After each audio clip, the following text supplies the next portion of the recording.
Hello बच्चों, कैसे हैं आप। मैं यही चाहूँगा आप फिट रहें, मस्त रहें, पढ़ते रहें, आगे बढ़ते रहें। आज सेकंड चैप्टर का चौथा लेक्चर है। वीडियो का नंबर है 2.4।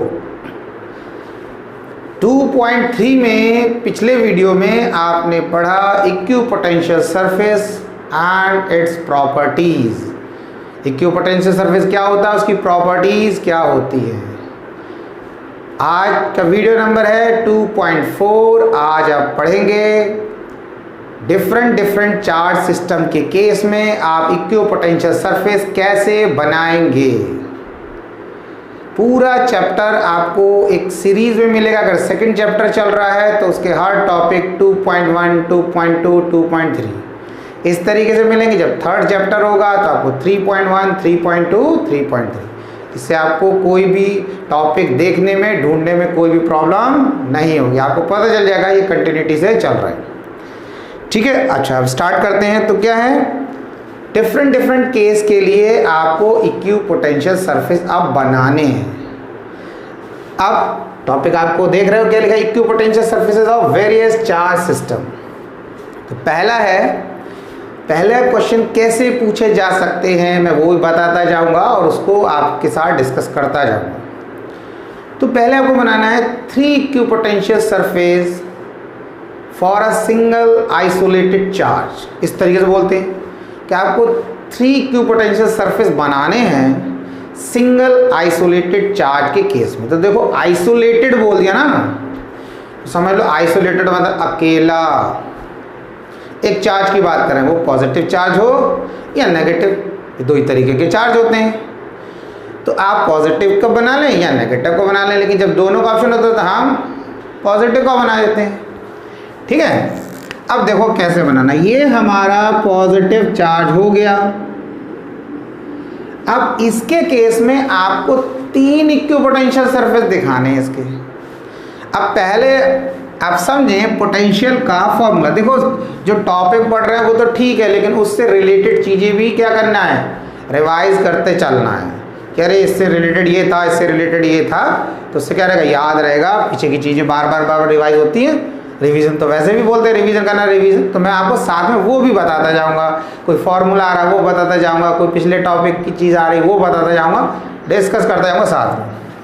तो देखो अगर किसी सोर्स चार्ज या पॉजिटिव चार्ज या नेगेटिव चार्ज की वजह से पोटेंशियल निकालना होता है तो हमें फॉर्मूला पता है V = K/Q/R। ये फॉर्मूला होता है।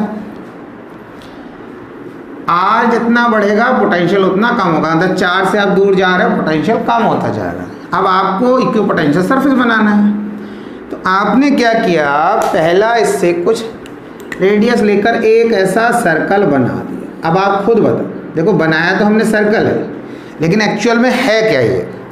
एक्चुअल में है ये हमने माना है चार्ज है और उसके चारों तरफ एक स्फीयर कंसीडर कर लिया। बोर्ड पर तो ऐसे ही बनेगा, बोर्ड पर तो स्फीयर बोलोगे तब भी मैं ऐसे ही बनाऊंगा, सर्कल बोलोगे तब भी ऐसे ही बनाऊंगा। तो आपको समझना है क्या बोलना चाह रहा हूँ। एक चार्ज है उसके चारों तरफ स्फीयर कंसीडर कर लो, कर लिया भाई। इसका रेडियस कितना है, R ले लिया आपने। इसका रेडियस कितना होगा, R 1 कर ले रहे हैं। अब ये देखो R1 ले लिया। अब इस स्फीयर पर कोई भी पॉइंट ले लो, हर पॉइंट का डिस्टेंस इस चार्ज से सेम। अगर मान लो ये चार्ज इस स्फीयर की सरफेस पे जो पोटेंशियल है वो 10 वोल्ट प्रोड्यूस कर रहा है, तो हर पॉइंट पे 10 मिलेगा। तो ये बन गया पहला इक्विपोटेंशियल सरफेस। पहला इक्विपोटेंशियल सरफेस, हर पॉइंट पे पोटेंशियल सेम है। अब हमें बनाना है दूसरा। तो हमने क्या किया, फिर एक इसके चारों तरफ एक स्फीयर कंसीडर कर लिया या बना दिया। अब इसके चारों तरफ एक और बना दिया हमने, एक स्फीयर। ठीक, अब अगर इसकी बात कर रहे हैं तो इसका कुछ रेडियस ले लो, R2 हो गया। इसका रेडियस R2 हो गया। अब R2 हो गया इसका रेडियस, तो आप खुद समझ सकते हो इस ब्लैक कलर वाला जो स्फीयर बनाया, यानी कि सेकंड स्फीयर हमने बनाया, उसके सरफेस से कोई भी पॉइंट ले लो चार्ज से उस सरफेस तक का क्या रहेगा, R2 ऐसे ले लेगा, R2 रहेगा नहीं रहेगा। तो इस सेकंड वाले स्फीयर पर भी पोटेंशियल क्या रहेगा, सेम। लेकिन इतना नहीं रहेगा क्योंकि अब ये तो इससे थोड़ा दूर है। भाई पहले वाले का रेडियस R1, दूसरे वाले का R2। तो अब हमने मान लिया कि भाई दूसरा जो ब्लैक कलर का स्फीयर बनाया है उस पर पोटेंशियल कितना है, हमने ले लिया 8 वोल्ट, कम हो गया, 2 वोल्ट कम हो गया।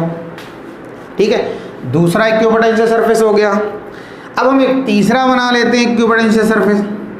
तो हमने क्या किया, यहाँ पर हमने एक तीसरा इक्विपोटेंशियल सरफेस बना लिया। अब इसका रेडियस और ज़्यादा हो जाएगा, आपको मान लो इसको R3 कर लिया, तो इस पर पोटेंशियल क्या होगा, इस पर भी सेम रहेगा। अब इसकी और वैल्यू कम हो जाएगी, इस पर हमने लिख लिया 6 वोल्ट। और लास्ट एक और बनाना, वैसे तो कितने ही बना सकते हैं यार, 3 बनाने को बोल रहा है तो 3 तो बन गए, 4 बनाने को बोल रहा है तो 4 5 कितने बना सकते हैं। मैं समझाने के लिए इसलिए एक और बना रहा हूँ, इस तरीके से एक और बना देते हैं, इस तरीके से। ठीक, इसका ले लिया हमने पोटेंशियल 4 वोल्ट और कम हो गया। अब इसमें एक चीज़ आपको जो इम्पॉर्टेंट है वो ध्यान देनी है, सिर्फ गोले नहीं बनाने के। आपने सोचा भाई स्फीयर एक 4 ले लिया, उसके चारों तरफ एक स्फीयर दूसरा तीसरा ऐसे बना दिया और लिख दिया सीधा 10 6 और ये 4। जो मेन पॉइंट है आपको वो ये ध्यान रखना है कि आप ये देखो पहले और दूसरे, देखो डिफरेंस समझना। पहला जो इक्विपोटेंशियल सरफेस है, पहला, दूसरा, तीसरा, चौथा, 4 है। पहले पे वोल्टेज कितने हैं, पहले पर जो है वोल्टेज या पोटेंशियल है 10 वोल्ट, दूसरे पे कितने हैं ये देख सकते हैं 8 वोल्ट। मैं यहाँ पर लिख देता हूँ तो आपको एकदम दिखने लगेगा अच्छे से। 10 volt, 8 volt, 6 volt and 4 volt. पहले और दूसरे में कितना डिफरेंस है, 2 वोल्ट का 10 - 8। दूसरे तीसरे में कितना डिफरेंस है, 8 - 6 फिर 2 वोल्ट। तीसरे चौथे में कितना डिफरेंस, 6 - 4 फिर 2 वोल्ट। डिफरेंस तो 2 वोल्ट का है, लेकिन पहले और दूसरे के बीच में ये डिस्टेंस इतना है, दूसरे और तीसरे इक्विपोटेंशियल सरफेस के बीच में ये डिस्टेंस इतना है, और तीसरे और चौथे के बीच में ये डिस्टेंस इतना है। यानी कि पहले और दूसरे के बीच में डिस्टेंस बिटवीन 1 and 2, D12 लिख दिया। Distance between 2 and 3 and distance between 3 and 4। तो अगर आप ये देखो तो D12 यानी कि distance between first equipotential surface and second सबसे कम है, उसके बाद बढ़ता जाता है 2 and 3, 2 और 3 की जो और बढ़ गया, और इससे आगे अगर हमने लिखा 3 and 4 तो डिस्टेंस और बढ़ गया। अगर हम और बढ़ा आगे की बात करते हैं तो उसमें और ज़्यादा होता। यही मेन इंपॉर्टेंट है कि आपको क्या करना है, जैसे जैसे आप आगे इक्विपोटेंशियल सरफेस बनाते जाते हो तो पहले दूसरे के बीच में जितना डिस्टेंस रखा उससे ज़्यादा दूसरे और तीसरे के बीच में रखना है, और जितना दूसरे और तीसरे के बीच में रखा है उससे ज़्यादा तीसरे और चौथे, मतलब ये डिस्टेंस को आपको ऐसे बढ़ाते चले जाना है।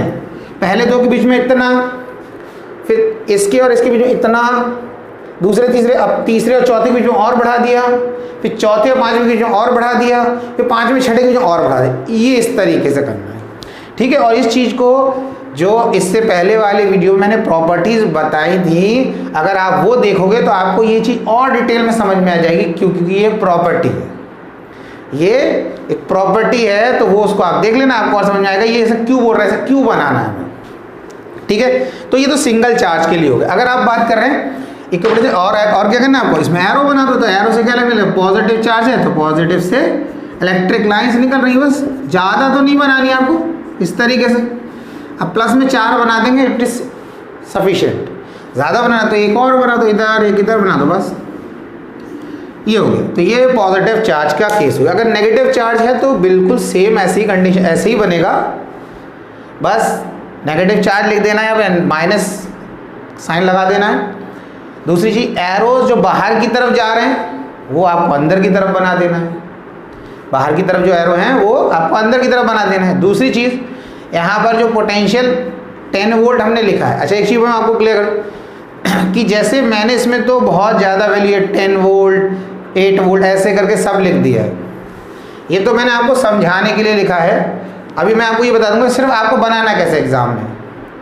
तो पहली चीज़ समझ लो, नेगेटिव चार्ज के लिए क्या होता है। अगर नेगेटिव चार्ज की बात करूँगा तो यहाँ पे क्या होता है, -10 -8 -6, क्योंकि negative charge potential negative produce करता है। तो बाकी इतनी चीज़ जैसे मैंने ये सब बना दिया, तो आप ऐसा कुछ नहीं बनाना। जब आपको आएगा नंबर बनाने का, आपको बोला जाएगा कि 3 इक्विपोटेंशियल सरफेस बनाओ। किसके केस में, सिंगल चार्ज या आइसोलेटेड पॉजिटिव चार्ज, तो आप सिंपल सा क्या करना, ऐसे बनाना प्लस चार्ज, एक सर्कल बनाना, दूसरा बनाना और तीसरे में थोड़ा ज़्यादा डिस्टेंस कर देना। पहले दूसरे के बीच में कम, दूसरे तीसरे के बीच में ज़्यादा, और सीधा लिख देना ये इस तरीके से एरो लगा के इक्विपोटेंशियल सरफेस, इक्विपोटेंशियल सरफेस, खत्म। फुल आप ऐसे नहीं लिखना, पूरा लिख देना इक्विपोटेंशियल सरफेस, मैंने शॉर्ट में लिख दिया ईपीएस। तो आपको कहना मैं 3 बन गए इक्विपोटेंशियल सरफेस, और एक इस तरीके से, ये इस तरीके से बना देना है। समझ आया? बस बाकी कुछ नहीं लिखना है कि यहाँ इतना वोल्ट इतना वोल्ट इतना वोल्ट, वो कुछ नहीं। पॉजिटिव चार्ज है, ये इसके 3 इक्विपोटेंशियल सरफेस है, आपने दिखा दिया। पहले दूसरे के बीच में डिस्टेंस कम, दूसरे तीसरे के बीच में ज़्यादा। इतना क्लियर हुआ? गुड। अब नेक्स्ट देखते हैं। अब दूसरा है कि अगर इक्विपोटेंशियल सरफेस की बात करें, हम डाइपोल की बात कर रहे हैं कि डाइपोल अगर है यानी कि 2 इक्वल एंड अपोजिट चार्ज है, तो उस केस में इक्विपोटेंशियल सरफेस कैसे बनाएंगे। अच्छा, डाइपोल भी नहीं बोला है उन्होंने, सपोज कर लो उन्होंने कहा एक पॉजिटिव है एक नेगेटिव है, तो हो सकता है +5 माइक्रोकूलम का हो जाए और माइनस वाला जो है वो -3 माइक्रोकूलम हो जाए। तो हैं तो दोनों अपोजिट, लेकिन एक की वैल्यू अलग है, एक की वैल्यू अलग है, तो उसमें भी बनेगा ऐसा ही। ऐसा नहीं कि उसमें अगर ऐसा नहीं बोल रहे हैं तो कुछ चेंज आ जाएगा। हम बात करें 2 अपोजिट नेचर के चार्ज जो हैं, उस केस में हम इक्विपोटेंशियल सरफेस कैसे बनाएंगे। तो देखो उसमें एक कॉन्सेप्ट समझना है आपको, क्योंकि जो डायग्राम वो तो बन ही जाएगा जैसे मैंने बताया, तो उसमें जब तक हमें ये समझ में नहीं आएगा अगर हम किसी को बना रहे हैं तो क्यों, अगर ऐसा बना रहे हैं तो क्यों बना रहे हैं, तो वो क्यों पहले समझना है, उसके बाद उसको स्केच डायग्राम बनाना है। देखो हमने ले लिया यहाँ पर प्लस चार्ज, ठीक है, और यहाँ पर ले लिया आपने माइनस चार्ज, ये हो गया। अब आप ये समझ लो, ये हम बोल रहे हैं कि ये डाइपोल है, हमने मान लिया। अब अगर डाइपोल है तो डाइपोल के मिड पॉइंट पर, ये मिड पॉइंट है, कभी भी आपको ये याद रखना है इलेक्ट्रिक फील्ड 0 नहीं होती है। ये लगता है ऐसा कि डाइपोल है, ये पॉजिटिव है नेगेटिव है, तो इसका मिड पॉइंट ये हो गया, ओ तो इस पर इलेक्ट्रिक फील्ड कितनी हो जाएगी, 0। इस पॉइंट पर अगर हम कोई चार्ज रख दें तो उसमें फोर्स कितना लगेगा, 0। ऐसा इंस्टेंटली लगता है कि अरे अपोजिट नेचर के तो ऐसा होगा, लेकिन ये ध्यान रखना डाइपोल के मिड पॉइंट पर ना तो कभी इलेक्ट्रिक फील्ड 0 होती है और ना ही कभी फोर्स 0 हो सकता है। ये दोनों पॉसिबिलिटी तभी हैं जब ये दोनों ही सेम वैल्यू और सेम नेचर पे, या तो ये दोनों प्लस हो जाएं, 5 माइक्रोकूलम प्लस का 5 माइक्रोकूलम, तब होगा ऐसा मिड पॉइंट पर, या -5 माइक्रोकूलम -5 तब होगा। तो पहली चीज़ तो ये क्लियर हुई कि अपोजिट नेचर के चार्ज है, तो उनके बीच में इधर से लेकर इधर तक, बीच का मतलब मिड पॉइंट की बात नहीं कर रहा हूँ, यहाँ से लेकर यहाँ तक कहीं पर भी जो है ना तो इलेक्ट्रिक फील्ड 0 हो सकती ना फोर्स 0 हो सकता। इतना क्लियर हुआ? ठीक, यानी कि यहाँ से यहाँ तक किसी पॉइंट पर ना फोर्स 0 ना इलेक्ट्रिक फील्ड। अब ऐसा क्यों हो रहा है, देखो इस प्लस चार्ज की वजह से आप कहीं भी यहाँ यहाँ यहाँ यहाँ कहीं भी पॉइंट ले लो, हर पॉइंट पर इलेक्ट्रिक फील्ड का डायरेक्शन इस तरफ होगा, इससे दूर जाता हुआ, यानी कि electric field due two plus charge. अब यहाँ बनाओगे तब भी उसे लेफ्ट टू राइट बनाओगे, यहाँ बनाओगे इस इधर बनाओगे तब भी लेफ्ट टू राइट। अब अगर इस नेगेटिव चार्ज की वजह से इन दोनों के बीच में कहीं भी इलेक्ट्रिक फील्ड की बात कर रहे हैं, मैं तो मिड पॉइंट में बना रहा हूँ, उसका भी डायरेक्शन क्या होगा, इधर। अब ये कैसे होगा, भैया आपको पता है नेगेटिव चार्ज की तरफ इलेक्ट्रिक फील्ड बनाते हैं, नेगेटिव चार्ज में जाती हुई, और प्लस चार्ज से दूर बनाते हैं। अब ई प्लस की वजह से left to right direction, E minus की वजह से लेफ्ट टू राइट डायरेक्शन। तो आप खुद सोचो कि इलेक्ट्रिक फील्ड तो वेक्टर क्वांटिटी है और दोनों का डायरेक्शन प्लस की वजह से लेफ्ट टू राइट, माइनस की वजह से लेफ्ट टू राइट, तो वो दोनों ऐड हो जाएंगे, कभी भी कैंसिल नहीं हो सकती। वेक्टर क्वांटिटीज का अगर डायरेक्शन सेम है तो वो कभी कैंसिल नहीं हो सकती। कब कैंसिल होंगी, जब उनका डायरेक्शन अपोजिट हो, वैल्यू बराबर हो। एक इधर इलेक्ट्रिक फील्ड, एक इधर इलेक्ट्रिक फील्ड, इसकी वैल्यू 10 न्यूटन पर कूलम, इसकी 10 न्यूटन पर कूलम, हो गया कैंसिल। ठीक है, अब दोनों इधर 10 जा रही तो कैसे कैंसिल हो जाएगा, तो ऐड होगा वो। ठीक है, ये चीज़ हो गई। तो इससे पता चला कि इसके बीच, अब इधर देखो, यहाँ पर तो हमें समझ में आ गया, यहाँ से यहाँ लेंगे तो इलेक्ट्रिक फील्ड दोनों की वजह से एक ही डायरेक्शन में होगी। अब आ जाओ, हमने क्या करते, एक पॉइंट ले लेते ए, ये इन दोनों के बीच में हमने ले लिया ओ पॉइंट, और यहाँ ले लिया हमने बी। अब हम इस डायपोल के लेफ्ट में देखते हैं क्या पोजीशन होती है। लेफ्ट में अगर इसकी वजह से बात करें तो इलेक्ट्रिक फील्ड का डायरेक्शन इससे दूर जाता हुआ है ई प्लस, और इसकी माइनस की वजह से अगर इधर बात करें तो इसकी तरफ है। तो सिंपल तरीका बताया ना आपको, कैसे पता करते हैं भाई, किसी भी पॉइंट पर इलेक्ट्रिक फील्ड की अगर बात कर रहे हैं, प्लस की वजह से पूछ रहा है तो उसे दूर जाता एरो बना दो, माइनस की वजह से पूछ रहा है तो उसकी तरफ जाता हुआ एरो बना दो। मतलब हम ऐसे एरो बना रहे हैं, मतलब नीचे तो बना दिया, अब यहाँ भी बना सकते हैं कि ऐसे जाएगा और उसमें मिल जाएगा, जरूरी नहीं कि नीचे ही बनाना है, मैं तो यहाँ बना दी, यहाँ बना दी।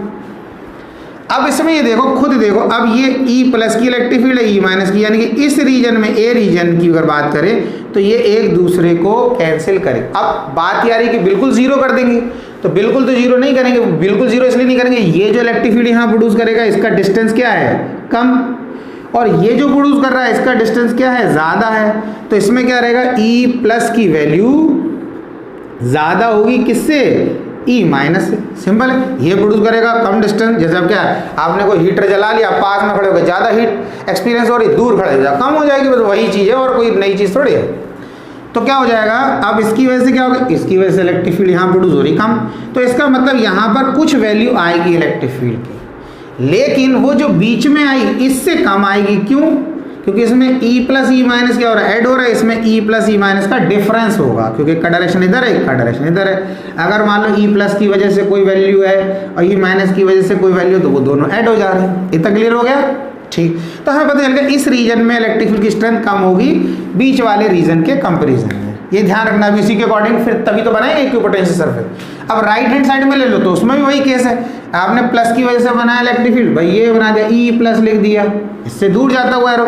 माइनस की वजह से बनाया तो किधर बनाएंगे, माइनस की तरफ जाता हुआ एरो, ठीक है। अब वही यहाँ भी वही केस है, यहाँ भी जीरो नहीं होगी। क्यों जीरो नहीं होगी भाई, माइनस वाले की वजह से इधर डायरेक्शन, अब ई माइनस, और प्लस वाले इस प्लस की वजह से उधर, अब इससे यहाँ तक का डिस्टेंस ज़्यादा हो गया, तो इसका मतलब ई माइनस की वैल्यू क्या रहेगी, ई प्लस से ज़्यादा।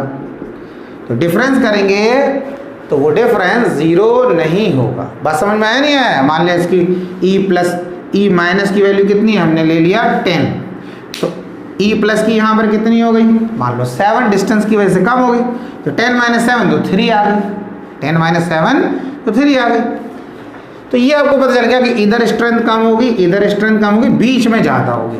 अब ये चीज़ समझ रहे, अब ये ध्यान रखना। अब देखो कैसे बनाएंगे, इसी पॉइंट को लेकर हम बनाएंगे कैसे इक्विपोटेंशियल सरफेस। यही कॉन्सेप्ट है कि अब आपको पता चला कहाँ स्ट्रेंथ कम और कहाँ। अब देखो कॉन्सेप्ट ये है कि जहाँ पर इलेक्ट्रिक फील्ड की स्ट्रेंथ, मैंने प्रॉपर्टीज़ में भी बता चुका हूँ, फिर से बता दूँ, जहाँ पर इलेक्ट्रिक फील्ड की स्ट्रेंथ ज़्यादा होती है वहाँ इक्विपोटेंशियल सरफेस पास पास होते हैं। जहाँ पर इलेक्ट्रिक फील्ड की स्ट्रेंथ कम होती है इक्विपोटेंशियल सरफेस दूर दूर होते हैं। जैसा अभी हमने बताया, क्या करा, सिंगल चार्ज के केस में क्या किया था कि पहला इक्विपोटेंशियल सरफेस, दूसरा, तो पहले दूसरे के बीच में डिस्टेंस कम, फिर दूसरे तीसरे के बीच में और ज़्यादा, तीसरे चौथे के बीच में और ज़्यादा। क्यों, जितना प्लस चार्ज से दूर जाते जाओगे इलेक्ट्रिक फील्ड की स्ट्रेंथ कम होती जाएगी, दो इक्विपोटेंशियल सरफेस के बीच में डिस्टेंस बढ़ता चला जाएगा। समझ में आई प्रॉपर्टी। तो अब हमने क्या किया, यहाँ पर हमने पहले बनाना शुरू कर दिया इक्विपोटेंशियल सरफेस। अब देखें किस तरीके से बनाएंगे, थोड़ा इस तरीके से, थोड़ा ओवल टाइप, फिर यहाँ से लिया, यहाँ से यहाँ से बढ़ लिया, और यहाँ ज़्यादा स्पेस देख दो, बनाते ही टाइम ध्यान देना, ये स्पेस मैंने कम ले रहा हूँ और यहाँ बढ़ा दे रहा हूँ स्पेस, यहाँ पर स्पेस कम और यहाँ पर और बढ़ा दे रहा हूँ, यानी कि ये स्पेस में कम, ये डिस्टेंस कम ले रहा हूँ, ये डिस्टेंस, ये लेंथ, ये ज़्यादा। अब ऐसे ही क्या करना है, यहाँ पर भी ऐसे बनाना है इस तरीके से। अब देखो ये मैंने कम लिया डिस्टेंस, ये ज़्यादा, फिर यहाँ से लिया ऐसे कर दिया, फिर ये कम ये ज़्यादा, और फिर इसको ऐसे कर दिया। तो आप देख रहे हो राइट हैंड साइड को ज़्यादा डिस्टेंस बना रहा हूँ, ज़्यादा डिस्टेंस ले रहे हैं, स्पेसिंग ज़्यादा, और यहाँ पर अगर इस चार्ज के लेफ्ट में बोल रहे हैं कम, इसके अकॉर्डिंग राइट में बोल रहे हैं कम, लेफ्ट में ज़्यादा। ऐसा क्यों, अब बाकी जो बनाते हैं ऐसे करके प्लस से ऐसे बना दो, प्लस से तो इलेक्ट्रिक लाइन जाती है माइनस की तरफ। मेन ये है, देखो मेन, बाकी तो बना देंगे, प्लस से क्या होगा, प्लस से बनाना माइनस की तरफ, वो बाद में बनाएंगे। अब इस चीज़ को समझो पहले, ऐसा क्यों किया हमने, इसलिए किया क्योंकि इन दोनों के बीच में इलेक्ट्रिक फील्ड की स्ट्रेंथ ज़्यादा है, और जहाँ इलेक्ट्रिक फील्ड की स्ट्रेंथ ज़्यादा होती इन इक्विपोटेंशियल, पहला इक्विपोटेंशियल सरफेस, दूसरा तीसरा, तीन ही तो बना है, ये पहला दूसरा तीसरा, इनके बीच में स्पेसिंग कम होगी और जहाँ इलेक्ट्रिक फील्ड वीक होती है वहाँ पर स्पेसिंग ज़्यादा। तो देखो यहाँ इससे ज़्यादा यहाँ, तो नेगेटिव चार्ज के राइट में, इस पॉजिटिव चार्ज के लेफ्ट में इलेक्ट्रिक फील्ड की स्ट्रेंथ क्या है, कम है, इसीलिए हमने स्पेसिंग ज़्यादा रखा है। तो इसी चीज़ को आपको ध्यान रखना है। बाकी क्या है आप बना दो, बस यही चीज़ मेन ध्यान रखना है किस तरीके से बनाना है। यहाँ स्पेसिंग कम और दूसरी तरफ ज़्यादा, इधर लेफ्ट में ज़्यादा। बाकी प्लस है तो आप ऐसे बना सकते हैं, बस ये तो है ही। पता है आपको प्लस से इलेक्ट्रिक लाइन जाती है माइनस की तरफ, ऐसे बना दिया इस तरीके से, फिर ऐसे बना दो, यहाँ पर इस तरीके से बना दो, एक लाइन ऐसे बना दो। ये इसमें लाइन में कोई दिक्कत नहीं, जितना आपको चाहिए 1 2 बना दो बस, ये हो। तो ये लाइन हमने ऐसे छोड़ देते, मान के चलते ऐसे जाएगी, मिल जाएगी तो बनाने की जरूरत नहीं है। ऐसे ये जा रही मिल जाएगी, ऐसे ये वाली लाइन, ये लाइन कहीं ऐसे जाएगी, दूर से आएगी, ऐसे मिलेगी, और फिर यहीं से एक लाइन इसी के ऊपर ओवरलैप करती, मतलब इससे जस्ट, क्योंकि बहुत पास पास होंगे ना ऐसे करके, बहुत पतली पतली होंगे, तो इसी के ऊपर अब एक ही लाइन से रिप्रेजेंट करते हैं, ऐसे करके जाएगी और वो ऐसे करके यहाँ चलेगी।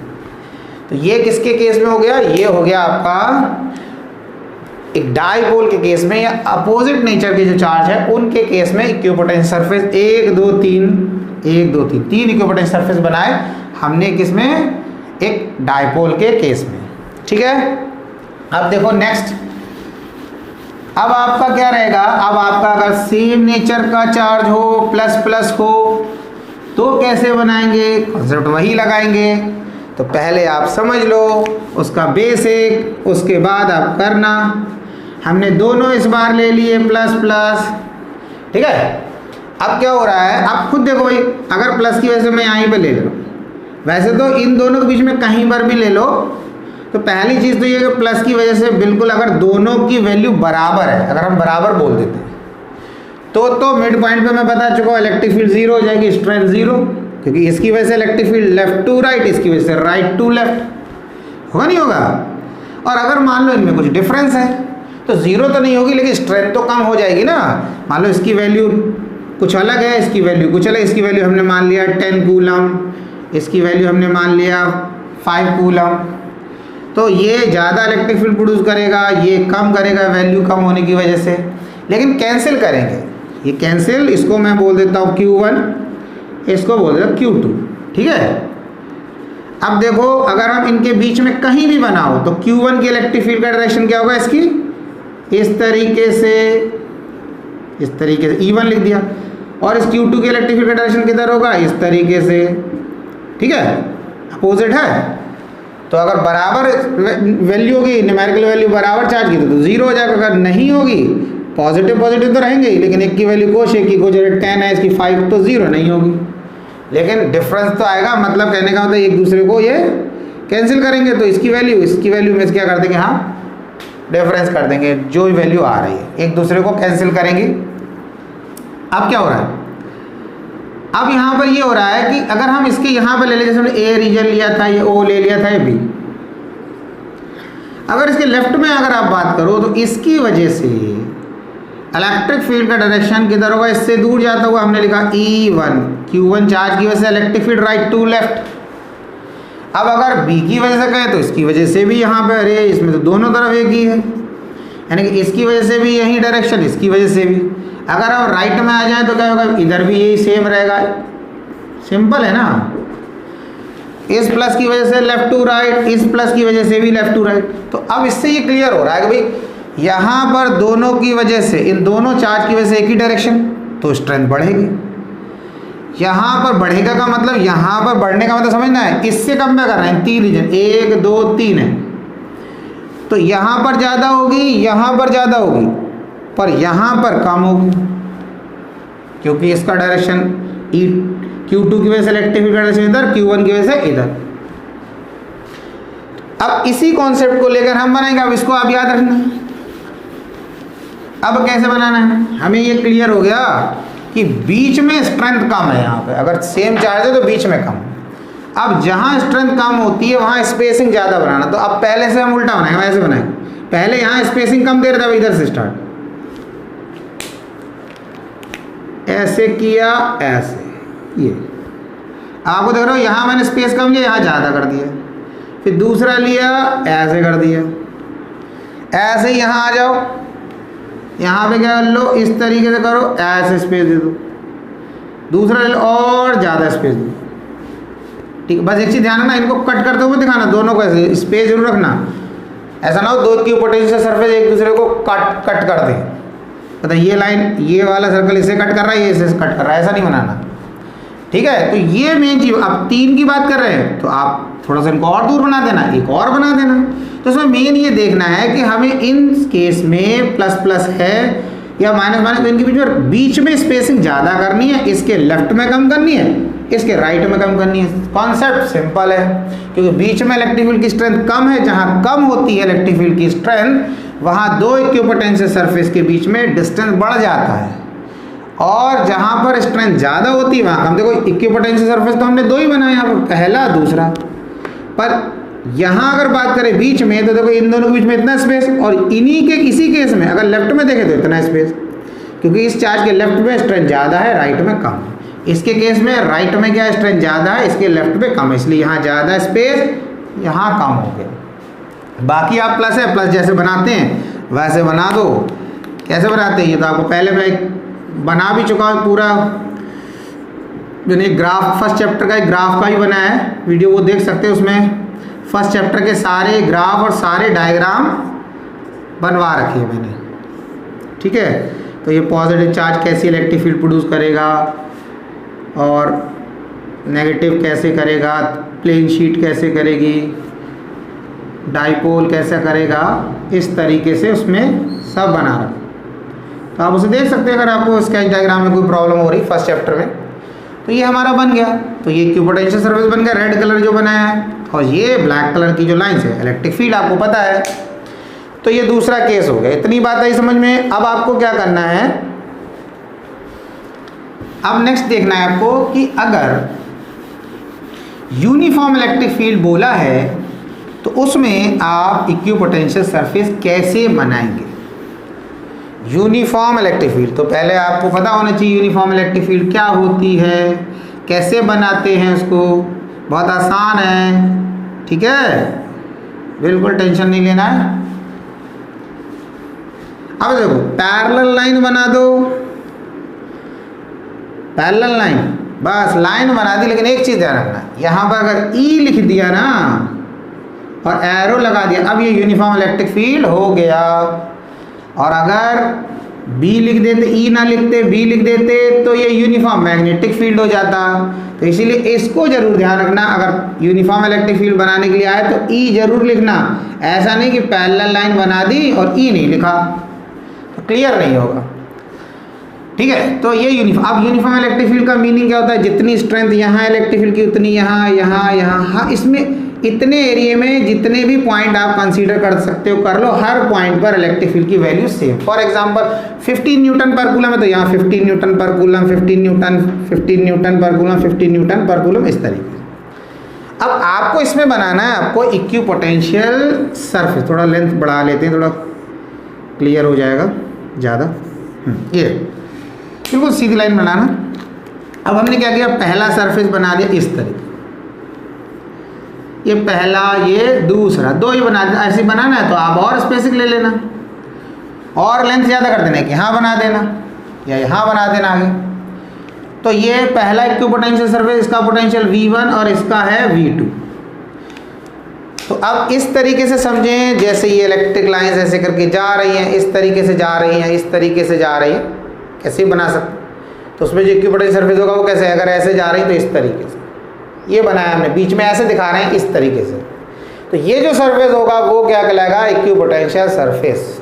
किसमें, यूनिफॉर्म इलेक्ट्रिक फील्ड ऐसे जा रही है, आपने उसमें ऐसा सरफेस इमेजिन कर लिया, फिर आगे यहाँ से ऐसे जा रही है, यहाँ पर भी एक ऐसे इमेजिन कर लिया, तो ये सरफेस क्या कहलाएगा, इक्विपोटेंशियल सरफेस। इस सरफेस पर यानी कि अगर इलेक्ट्रिक फील्ड ऐसे जा रही है तो यहाँ पर अगर आपको वोल्टेज मिले 5 वोल्ट पूरे सरफेस पे, तो हमारा इक्विपोटेंशियल सरफेस। अब इससे अगर आगे की बात कर रहे हैं तो उससे क्या मिलेंगे, कम मिलेंगे। एक चीज़ आप यहाँ पे बहुत इंपॉर्टेंट है, इंपॉर्टेंट क्या है, जैसे मैंने कहा ये यूनिफॉर्म इलेक्ट्रिक फील्ड है, मैंने कहा यहाँ पर इलेक्ट्रिक फील्ड की वैल्यू है 10 न्यूटन पर कूलम, 10 न्यूटन पर कूलम, 10 न्यूटन पर कूलम, 10 न्यूटन पर कूलम, बोल रहा हूँ।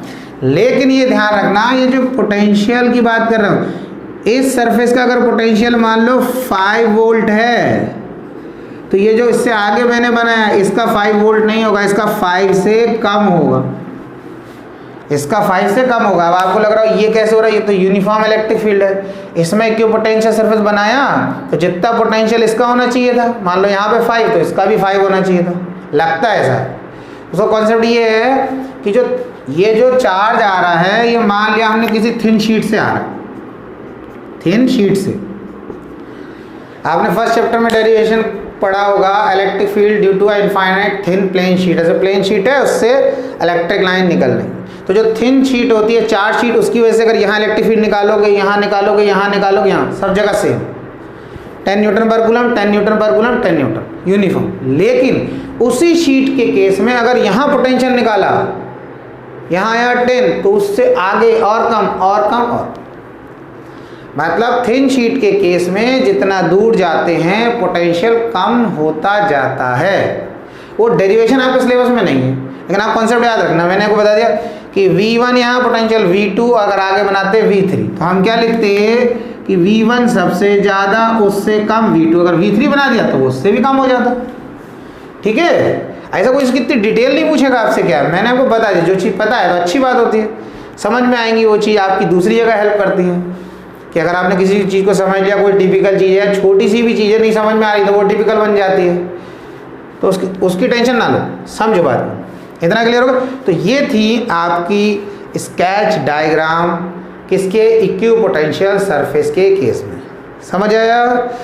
पढ़ते रहें, आगे बढ़ते रहें, टेंशन कतई ना लो, लगातार यूनिफॉर्म मेहनत करते रहो, गैप मत करो बीच बीच में। ऐसा नहीं कि एक दिन 6 घंटे 8 घंटे पढ़ लिया, फिर बीच में क्या कर दिया, फिर 2-3 दिन तक बिल्कुल नहीं पढ़ पाए।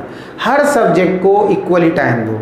केमिस्ट्री फिजिक्स बायो है या केमिस्ट्री फिजिक्स मैथ्स है, इनको क्या करें, यूनिफॉर्म पर डे पढ़ो। जितनी भी देर पढ़ रहे हैं आप, आधा घंटा पढ़ते हो ना, आधा घंटा पढ़, 40 मिनट 50 मिनट, लेकिन तीनों सब्जेक्ट को आप डेली पढ़ें। तो वो डेली क्या रहेगा, कॉन्टेक्ट में रहें। एक के पीछे लग गए, फिर पता लगा दूसरा छूट गया, तो वो गड़बड़ करेगा। तो आप लगातार पढ़ें, यूनिफॉर्म मेहनत करते रहें, रिजल्ट अच्छा आएगा। पढ़ते रहें, आगे बढ़ते रहें। ओके।